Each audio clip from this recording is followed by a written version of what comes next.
Bonjour, aujourd'hui je vais t'expliquer comment lire la tangente d'un angle et la cotangente d'un angle dans le cercle trigonométrique.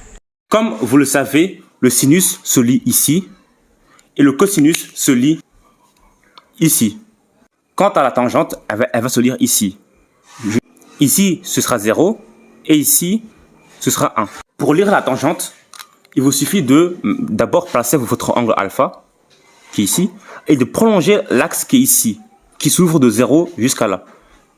Vous prolongez l'endroit à lequel vous aurez touché l'axe qui est ici, et bien ce sera la valeur de votre tangente. Par exemple, si je prends cet angle-là, et bien je le prolonge, et là ce sera la valeur de l'angle qui est ici. Et si je prends un angle ici, et bien je prolonge, et ici ce sera sa valeur trigonométrique pour la tangente.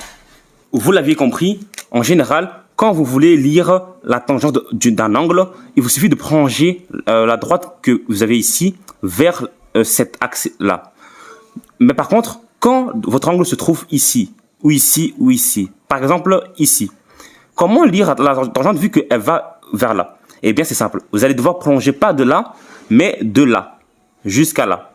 Et quand vous touchez la tangente ici, eh bien c'est les valeurs négatives. Car ici, de 0 à là, c'est positif. Et de 0 à là, c'est négatif. Pour lire la cotangente d'un angle, on va faire la même chose qu'on a fait avec la tangente. Sauf que l'axe qui se trouvait verticalement à côté du cercle va se trouver maintenant horizontalement au-dessus du cercle. Ici, c'est 0. Ici, c'est négatif. Et ici, c'est positif.